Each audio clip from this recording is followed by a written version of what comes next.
enough, and we're just going to get right into it. We're going to hit some hot topics, but we hope that these will be tips and best practices that may help young lawyers, seasoned lawyers across our state.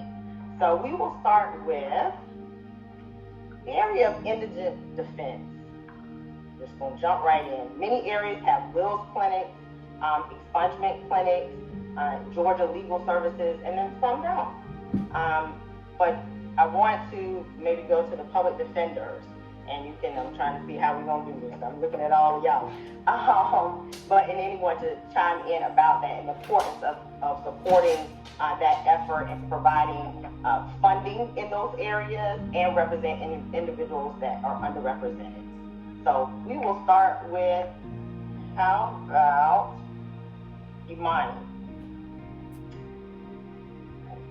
Thank you, Denise. And hello, everybody. So glad to be here.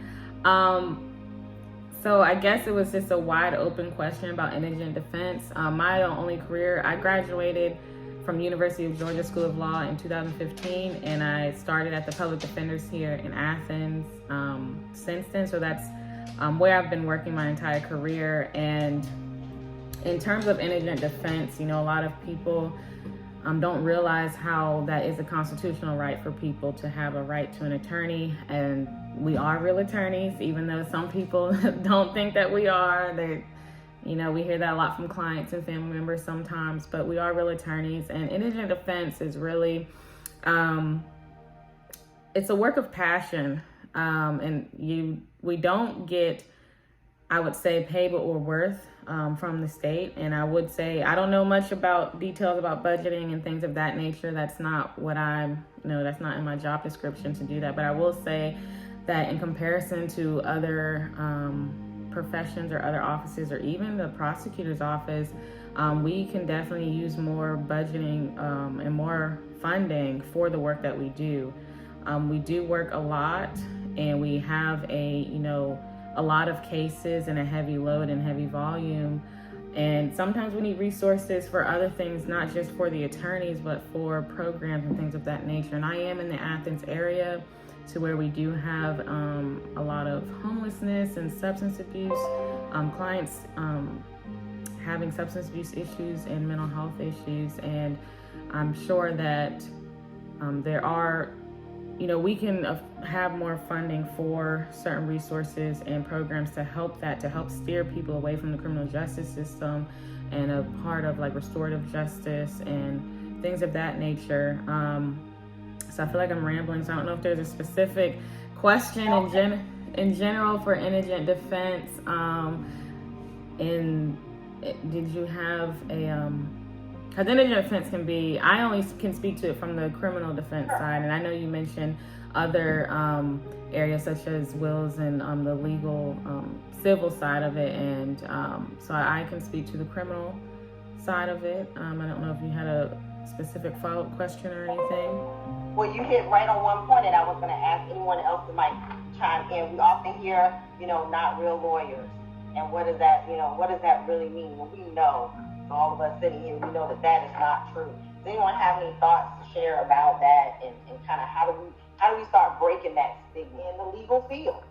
We are still underrepresented, but of course we're the ones being represented.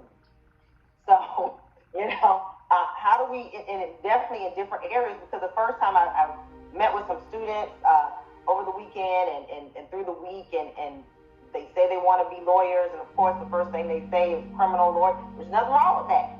But we've got transactional here, we've got more need in juvenile court. There's an expansion of need of what law covers. So maybe all of you can speak to this, and I'll just start at the top of my screen. Go to Miss Imani. Thank you. And I'm going to just, one thing that Randy just said is that, showing people that attorneys, not only are we lawyers, but also the human aspect of us, right? The things we like to do for fun.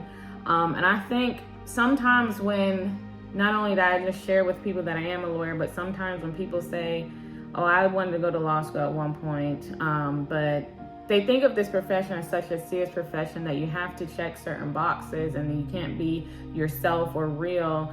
And sometimes when I I think back to when I told my family I wanted to start and go to law school, and they like were somewhat shocked. It's like, someone as goofy as you, like, I can't see you being a lawyer. And it's like, I'm doing it, and I'm just a regular, 30-something-year-old person. I'm still doing it and still living life. And I think that some people have that misconception of lawyers in general. They think it's this uppity, gotta wear a suit, can't have fun, can't laugh person. I think that can encourage people of color to, want to come to this profession. And also what Valerie said is there is life outside of Atlanta. I am in Athens. The University of Georgia School of Law is here in Athens, but I want to say, and I'm sorry if I'm misspeaking, but all of my Black classmates aren't in Athens anymore. They relocated back to Atlanta, where they're from, or maybe South Carolina, or a couple in Savannah, or Albany, not Albany, Augusta, or wherever over Georgia. And I think that's also because even though there's a great law school here, the city itself doesn't necessarily cater to young Black professionals. And that was something that I was questioned a lot by family members and friends when I was graduating law school and getting a job. How long are you gonna stay in Athens? You sure that's meant for you to be here? And so sometimes even the locale of where we practice can sometimes be discouraging. Just like Valerie was stating that, we are in a place where a lot of places need and locales need different minorities. And I'll also agree with connecting with the law students and mentees and having mentees. I have 4 mentees from the law school right now, and I interact with them on different levels. And I think that just being more present as attorneys and giving back to your law school, back to your community, even high school, letting them know like how great this profession is, as well as your passion for it. And so many people also think that being a lawyer just means you're in a courtroom, but that's not true. So some people say, oh, I can't stand up in front of people. You don't have to. And so I think just educating the community, students, the regular people of what it means to be a lawyer. And then I'll just end with, I love being one of the only few Black attorneys that walk through the courthouse. I'm a public defender. There are 2 Black attorneys in my office, and there's a handful of Black attorneys here in general in Athens. But in terms of who's constantly in the courthouse for criminal work, I am proud of that, because I feel that can help me build rapport with my clients and show them from a public defender standpoint how much I care about them, when we have public defenders have that stereotype sometimes that we don't care.